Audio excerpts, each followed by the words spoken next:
Khá lấy làm mấy thằng đó Adobe Pagemaker 7.0 Place and text wrap ở trong ngồi lấy làm mà phải này place phong độ phong ngồi đi Adobe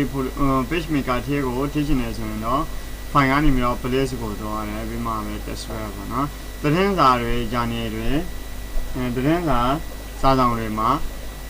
text wrap lấy của đông nhà rồi nó từ thế rồi ra này rồi cùng này thâu về đấy khá là Adobe Pagemaker 7.0 của đồng ý đó thâu về là phải này nó cũng nào ban thường là tụi anh em về software rồi đó thuê lại của nó Adobe InDesign đó nó có thể draw đó nó là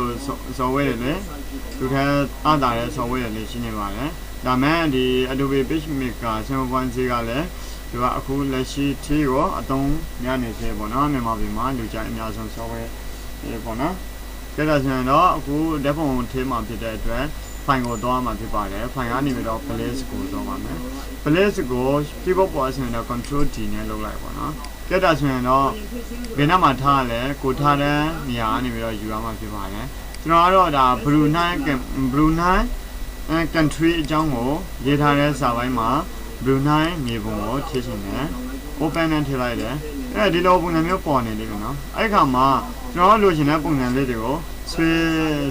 ဒီနောက်မှာထည့်ချင်တယ်ဆိုရင်ဒီနောက်မှာဆွဲပေါ့နော်အကယ်၍ဒီနောက်မှာထည့်ချင်တယ်ဆိုရင်ဒီနားလေးမှာဆွဲပေးပါနော်အစားမှာထည့်ချင်တယ်ဆိုရင်အစားမှာဆွဲပေးရမှာဖြစ်ပါတယ်ကဲဒီနေထားရပြီကဲသူ့ကိုကျွန်တော်တို့က element နေရာနေပြီးတော့ text wrap ဆိုတာရှိပါတယ် text wrap control order e နဲ့နေပြီးတော့ text wrap လုပ်လို့ရပါတယ်ကဲဒီကောင်လေး style ကိုကြိုက်တဲ့ style လေးတွေကိုရွေးပါဒီကောင်ပဲဖြစ်ဖြစ်ဒီကောင်ပဲဖြစ်ဖြစ်ပေါ့နော်လောလောဆယ်ဒီကောင်လေးပဲထားလိုက်ကြဒီဘက်မှာလေးရှိတယ်နော်ပုံစံတွေကအပေါ်အောက်ဒါတွေကြတော့အပေါ်အောက်မှာတက်ဖို့တင်မယ်ဒါကြတော့ပပတ်လေးပေါ့နော် text flow ကပပတ်လေးကြမယ်နော်ဒီကောင်လေးရွေးမယ် okay နော် okay ပေးလိုက်တက်တာဆိုရင်တော့ text flow ကိုဘယ်နေရာမှာပဲရွှေထားဒီလိုပုံစံမျိုးတွေသူကစာပပတ်လေးမြင်နေရမယ်နော်sorry Bengal the capital of Brunei Jerusalem ရောက်သွားဒီနောက်မှာထားလိုက်မယ်အဲ့ဒီမျိုးပေါ့နော်ဟုတ်ပြီကဲကျွန်တော်တို့ကဒီနေရာမှာမလိုအပ်တဲ့အပိုင်းတွေပေါ့ဒါက Facebook က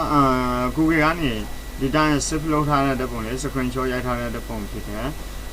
အဲ့ကြောင့်မို့ကျွန်တော်တို့ကမလိုချင်တဲ့ပုံမလိုချင်တဲ့အစိပ်အပိုင်းပေါ့နော်ဒီအောက်က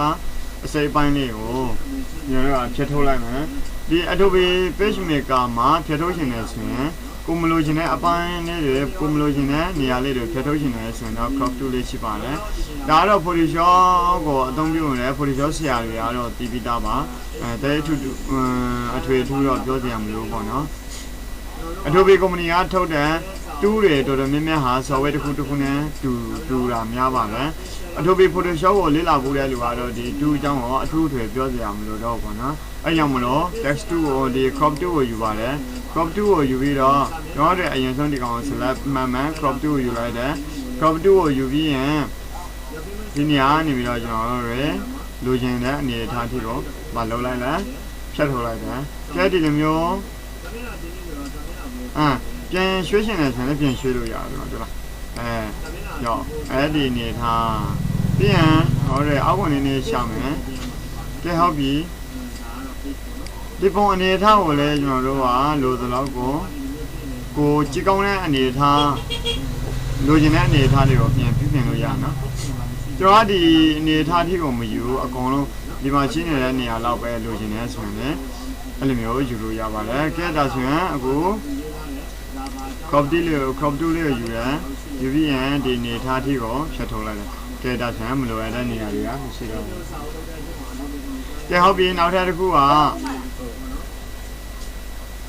ဟုတ်ပြီကဲဒီဘက်ကိုလည်းကျွန်တော်တို့လိုချင်တဲ့နေထားထိကိုယူပေးလိုက်တယ်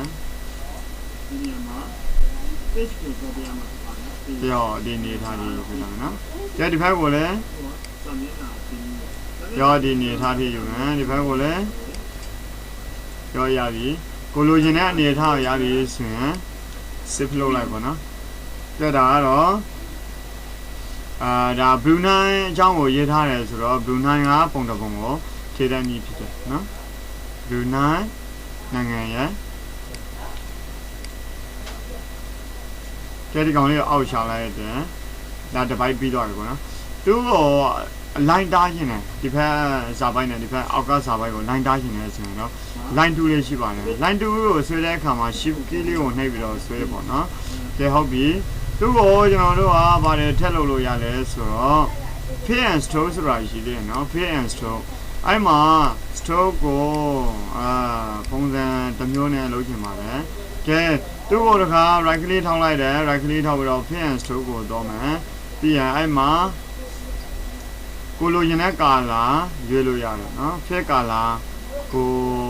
ဖေးဘလောက်ကြိုက်လဲအဲ့လိုနော်ကဲဟုတ်ပြီဒီကောင်ကိုဘာတွေလုပ်လို့ရသေးလဲဆိုတော့ကျွန်တော်တွေ select ပေးတယ် select မှတ်ပြီးတော့ဒီမှာ pay and store polygon setting နော် polygon setting ဒါ polygon နဲ့ပတ်သက်တော့ပါကဲဒါဆိုရင်အခုကျွန်တော်တွေ pay and store ကခုနကကျွန်တော်ယူတဲ့အတိုင်းပါနော်ကာလာရွေးလို့ရတယ်ကိုလိုချင်တဲ့အနေထား 5pt 6pt 6pt လောက်ထားလိုက်မယ်โอเคကဲဒါဆိုရင်နည်းလည်းအထူလေးဖြစ်တော့ပါဘောနော်ကဲဒီကောင်လေးမကြိုက်ဘူး right click ထောက်လိုက်တယ် pay and store မှာ 6pt မကြိုက်ဘူးဟို 5pt လောက်ပဲထားခြင်းနဲ့ကဲဒါဆိုရင်တော့ဒီ style နဲ့ပေါ့နော် save လုပ်ပါမယ်ကဲဒီတစ်ခါကျွန်တော်တို့ကအောက်မှာဒီကမ်ဘောဒီးယားနိုင်ငံရဲ့အသမိုင်းအကြောင်းကိုရေးထားတယ်ဆိုတော့ဒီကမ်ဘောဒီးယားစာပိုင်းမှာကမ်ဘောဒီးယားနိုင်ငံရဲ့မြေပုံကိုထည့်မယ်နော်ဒါဆိုရင်အခုဖိုင်ကနေပြီးတော့ place ကိုတော့မယ် keyboard ပေါ်ဆိုရင်တော့ control D ကိုနေလိုက်ပါ control D ကဲဒါဆိုရင်အခုကမ်ဘောဒီးယား map ကိုယူမယ်ကဲဒီနေရာနေပြီးတော့ကျွန်တော်တို့ open နဲ့ဖွင့်လိုက်တယ်ကဲဒီလိုပုံစံမျိုးပေါ်နေပြီကဲဒါဆိုရင်အခုသူ့ကိုခက်ကြီးလေးပေါ့နော်ဒီဘက်မှာထားရှင်တယ်ဆိုတော့ရောက်ဒီနေထားကိုယူလိုက်တယ်ပြီးရင်ဒီကောင် select မှတ်တယ်ဓာတ်ပုံကို select မှတ်တယ် element တွေက desktop ကိုယူတယ် desktop မှာဒီကောင်လေးကိုယူလိုက်တယ်ပြီးတော့အပေါ်အောက်ထားရှင်တယ်သို့မဟုတ်အပေါ်မှာပဲစာကိုထားရှင်တယ်ဒီမှာလိုချင်တဲ့အနေအထားတွေကိုထားလို့ရတယ်ပြီးရင် okay နေလိုက်တော့နော်ကဲဒါဆိုရင်အခု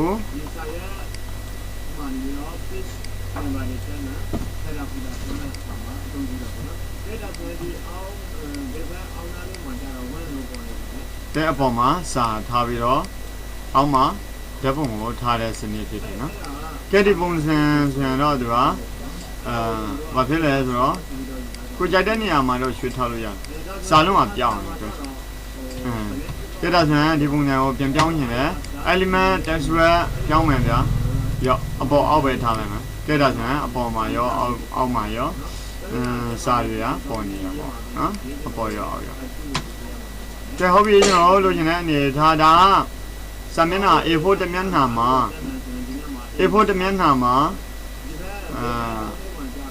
စာရိုက်ထားတာဖြစ်တဲ့အတွက်ဒီပုံထည့်လိုက်လို့ရှိရင်သူကစာတွေကပြတ်သွားတယ်အပြင်ကိုရောက်သွားတာပေါ့နော်ကဲဒါဆိုရင်သူ့ကိုဟောတယ်နည်းနည်းမလိုအပ်တဲ့နေရာလေးတွေဖြတ်ထုတ်လိုက်နော်ဖြတ်ထုတ်ဖို့အတွက်ဘာလို့လဲဆိုတော့ဒီ crop tool လေးယူပေးရမှာပေါ့နော် crop tool လေးနဲ့ဒီနေထားလေးကိုဖြတ်ထုတ်လိုက်မယ်အပေါ်အကောင်လေးကိုလည်းမလိုအပ်ဘူးကျွန်တော်တို့ဖြတ်ထုတ်လိုက်မယ်ဟုတ်ပြီဒီနေထားနော်သူ့ပြန်ရွှေ့ရှင်နေဆိုရင်ရွှေ့လို့ရနော်ကိုလိုချင်တဲ့နေထားဒီရောက်ရင်ဖြတ်ပြလိုက်ပါဒီကျွန်တော်တို့ကဒီ address bar ကိုမလိုချင်ဘူးဒီနေထားတော့ပဲယူမယ်ဆိုရင်တော့ယူလို့ရတော့ဗောနော်ကဲဟုတ်ပြီသူ့ကိုဒါအပေါ်အောက်ထားတဲ့ပုံစံစနစ်ဖြစ်တယ်နော်ကျွန်တော်တို့ကအပေါ်အောက်မထားဘူးဒီမျိုးပဲဒီပုံစံမျိုးထားရှင်တယ်အလေးစင်တာမှာထားရှင်တယ်အဲ့ဒီမျိုးတွေထားရှင်တယ်ဆိုရင်တော့ဒါကတော့ဒီနေရာမှာ test rest ဒီနေရာမှာဆိုရင်နေရာအလွတ်တွေဖြစ်နေတာပေါ့နော်အကယ်၍ပုံနှစ်ပုံဖြစ်ခဲ့မယ်ဆိုရင်တော့ဒီတိုင်းထားတာကောင်းပါတယ်ကဲ ကျွန်တော်တို့ကပုံကတပုံလေးပဲယူမှာဖြစ်တဲ့အတွက်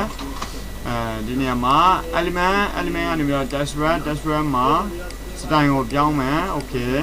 နှိပ်လိုက်တယ်ကြက်ဒီကောင်ကို element texture style ပြောင်းဒီကောင်နဲ့โอเคပဲเนาะကြက်တာဆိုရင်အခုကျွန်တော်ဒီပုံကိုကြီးပေးလို့ရတော့เนาะသူကပက်လေးကြက်ဒီနေရာမှာထားချင်တယ်ဆိုရင်လည်းထားလို့ရတာပဲเนาะဒီအောက်ကနေနေရှားချင်တယ်ဆိုရင်လည်းရှားလို့ရတယ်ကြက်တာဆိုရင်ကြည့်လို့ကောင်းတော့အနေထားနေဖြစ်တော့တယ်ကြက်တာဆိုရင်တော့ဒီ Adobe Pagemaker 7.0 ထက်မှာဓာတ်ပုံထည့်တာရဲ့ texture အကြောင်းတွေကိုနားလည်လိမ့်မယ်လို့ထင်ပါတယ် save လုပ်မယ်ဆိုရင်တော့ဒီနေရာမှာ save button လေးထည့်ရပါတော့အဲ save button လေးကိုနှိပ်လိုက်လို့ရှိရင်တော့ကျွန်တော်တို့ဒီကောင်လေးကိုတင်သွားပြီပေါ့နော်ကဲဒါဆိုရင်ဒီနေရာလေးမှာကျွန်တော်တို့ခေါင်းစဉ်လေးတွေကိုပြုပြင်ခြင်းနဲ့ဆိုရင်ဒီမှာ text tool လေးနဲ့ဒီတော့ဘာလုပ်မလဲခေါင်းစဉ်တက်မယ် underline ထားမယ် underline ထားတဲ့အခါမှာတိုက်ကနေပြီးတော့ type style ဆိုတာရှိတယ်အဲ့မှာ underline ဆိုတာရှိတယ် control shift u နော် control shift u နော် control shift u underline ထားလိုက်ပြီနော် control ရယ် shift ရယ် u ရယ်နော်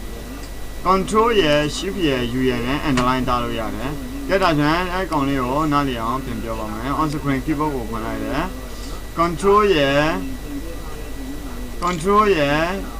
shift ရယ် u ရယ်ကြည့်နော်ကြည့်ဟုတ်ပြီအဲ့မှာကျွန်တော်တို့ကဒီကောင်လေးကိုselect ပေးထားမယ် control ရယ် shift ရယ် u ရယ်နှိပ်လိုက်တယ်ကြက်တာဆိုရင်တော့သူကဘာဝင်တော့လဲ underline ဝင်တော့လေ underline နော်သူကအကြီးလုံးမယ်ဆိုရင်ဒီဘက်မှာရှိရင်လည်း